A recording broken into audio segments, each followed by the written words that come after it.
Hello everyone, welcome to my channel. आज की कहानी है नफरत भरी मोहब्बत पार्ट 34। कहानी पसंद आए तो लाइक करें, शेयर करें और चैनल को सब्सक्राइब करें। अब तक आपने पढ़ा, अरमान अपना काम करके आ गया था। उसे यही लग रहा था कि उसने अपने रास्ते से मैनेजर को हटा दिया है। अब उसे कोई नहीं पकड़ सकता। पर वह यह भूल गया था कि वरदान की सोच वहां से शुरू होती है जहां अरमान सोचना बंद कर देता है। अब देखना बाकी है कि क्या अरमान को कुछ और ही पता चलता है। आइए जानते हैं। दूसरी तरफ शनाया अपने कमरे में बैठी कल की योजना पर काम कर रही थी। तभी उसने देखा कि उसके फोन पर किसी का कॉल आ रहा है। जब उसने फोन चेक किया तो उसमें अरमान शो हो रहा था। उसने कॉल रिसीव किया और बोली। शनाया बोली, बोलो अरमान, काम हुआ? अरमान बोला, यस बेबी, बहुत अच्छे से हुआ। तुम सोच भी नहीं सकती कि उस मैनेजर को मारते हुए मुझे कितना सुकून मिल रहा था। ऐसा लग रहा था जैसे अब कोई नहीं बचा है जिसे हमारे बारे में कुछ पता हो। शनाया बोली, सिर्फ तुम्हारे बारे में अरमान, मेरे बारे में तो वैसे भी तुम्हारे अलावा कोई नहीं जानता। अरमान बोला, हाँ हाँ पता है डार्लिंग कि तुम्हारे बारे में मेरे अलावा कोई नहीं जानता। आखिर तुम जो चाहती हो वो तुम पाकर ही रहती हो। शनाया मुस्कुराते हुए बोली, मैं शनाया राजावत हूँ। जो मुझे चाहिए वो मेरा होकर ही रहता है, फिर चाहे वो प्यार से हो या छीन कर। मैं उसे अपना बना कर ही रहती हूँ। वह मेरे अलावा किसी और का नहीं हो सकता। और यहाँ तो बात मेरे प्यार की है। मैं वरदान को किसी और का होने ही नहीं दूंगी, कभी नहीं। अरमान बोला, तो तुम्हारी कल की योजना क्या है? शनाया बोली, कल कुछ ऐसा होगा जिसकी उम्मीद न वरदान ने की होगी और ना ही उस आरवी ने। अगर तुम चाहते हो कि आरवी तुम्हारे प्यार में पागल हो जाए तो कल होटल रोज प्लाजा में जो होगा उसकी वीडियो उसे दिखा देना। आरवी को यकीन हो जाएगा कि वह प्रधान की जिंदगी से हमेशा हमेशा के लिए जा चुकी है। अरमान बोला, होटल रोज प्लाजा, ऐसा क्या करने वाली हो तुम वहां? शनाया बोली, सरप्राइज अभी क्यों खराब करे, मैं कल वरदान को लेकर वहां जाऊंगी। अरमान बोला, क्या वरदान तुम्हारे साथ चलने को तैयार होगा? शनाया बोली, जरूर होगा। वरदान मुझे बहुत अच्छा दोस्त समझता है, वह मेरे कहने पर कुछ भी करने को तैयार है। अरमान बोला, ठीक है, देखते हैं कल क्या होता है। शनाया बोली, चलो गुड नाइट, मैं सोने जा रही हूँ। वैसे भी कल मुझे बहुत बड़ा काम करना है। अरमान ने भी शनाया को गुड नाइट विश किया और फोन काटकर उसे साइड में रख दिया। आज अरमान बहुत खुश था। आखिर उसके रास्ते का कांटा मैनेजर मर चुका था। अब बस वह आरवी की जिंदगी में अपनी एक अच्छी जगह बनाना चाहता था, जो उसे शायद कल शनाया की योजना से मिल सकती है। अरमान इन्हीं बातों को सोचते सोचते सो गया। वहीं उसी कमरे में सारी बातें रिकॉर्ड हो रही थी। कैमरे पर लाइव वीडियो वरदान के लैपटॉप पर चल रहा था। वरदान अरमान की यह बातचीत सुन रहा था। उसे इतना तो पहले ही समझ आ गया था कि इसके पीछे कोई न कोई जरूर है। लेकिन जब उसने अरमान के मुंह से शनाया का नाम सुना तो वह थोड़ा चौंका। उसे अब भी यकीन नहीं हो रहा था कि यह वही शनाया है, उसकी दोस्त। उसे लगा कि शायद यह और कोई शनाया हो सकती है, लेकिन फिर भी वह एक बार पुष्टि करना चाहता था। दरअसल प्रधान और शनाया बचपन के बहुत अच्छे दोस्त थे। वह विनोद और शनाया तीनों बचपन से ही एक दूसरे के साथ रहे थे। इसलिए वरदान कभी नहीं चाहता था कि वह शनाया को गलत समझे।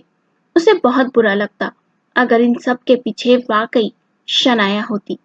वह बस अपने दिल को तसल्ली दे रहा था, जो वह सोच रहा है वो सच ना हो। जो कुछ विनोद ने उससे कहा था शायद वह झूठ हो। जैसा विनोद शनाया को समझ रहा है शायद वह वैसी ना हो।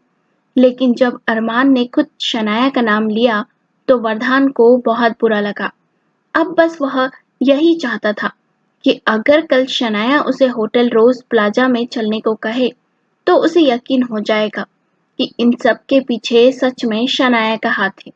वरदान कुछ भी गलत नहीं सोचना चाहता था, पर बार बार उसके दिमाग में विनोद की कही बातें घूमने लगी थी।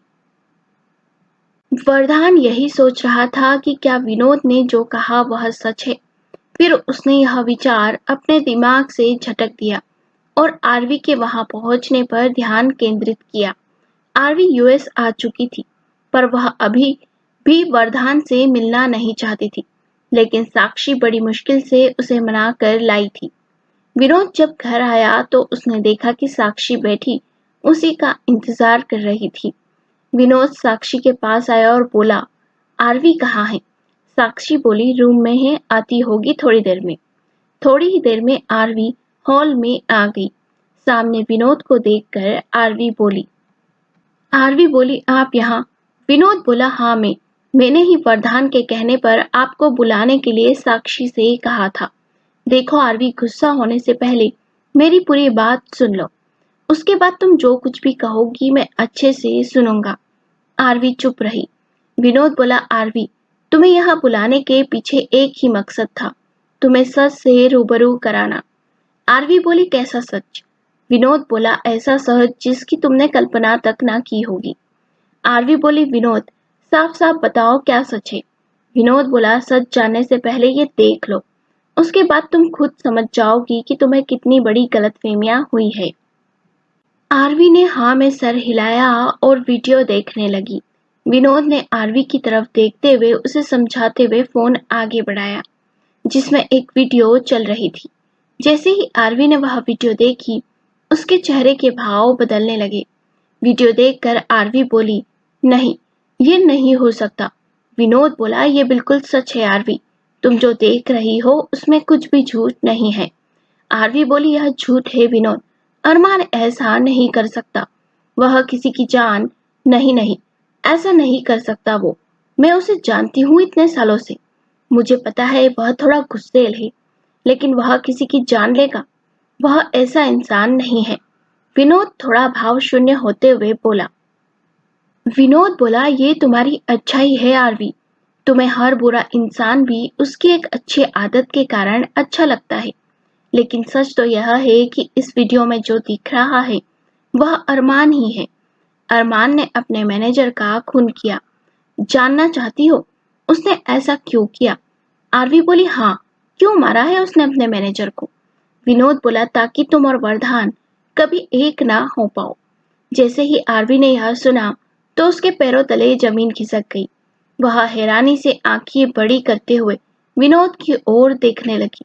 विनोद ने फिर कुछ तस्वीरें आरवी के सामने रखी और विनोद बोला, यह देखो। इन तस्वीरों को देखकर कुछ याद आया। आरवी ने उन तस्वीरों को देखा और फिर उन्हें ध्यान से देखते हुए विनोद की तरफ देखकर बोली, यह तो वही लड़की है जो उस दिन होटल रूम में थी। विनोद बोला, हाँ, ये वही लड़की है जो उस रात होटल के कमरे में थी। पर जानती हो आरवी, उस रात तुमने होटल के रूम में जो कुछ भी देखा वो सब कुछ झूठ था। यकीन नहीं हो रहा है तो रुको। इतना कहकर विनोद ने आरवी को एक और वीडियो दिखाया। वह वीडियो होटल के सीसीटीवी कैमरे से रिकॉर्ड की गई थी। इसमें साफ दिख रहा था कि वही लड़की मैनेजर के साथ मिलकर कॉफी में ढेर सारी नींद की गोलियां मिला रही थी। वही लड़की नींद की गोलियों का डिब्बा मैनेजर को देती है और वही मैनेजर उन गोलियों को निकालकर कॉफी में मिला रहा और वरदान के रूम में भिजवा देता है। आरवी बोली, यह कॉफी में क्या मिला रहे हैं? विनोद बोला, नींद की गोलियां।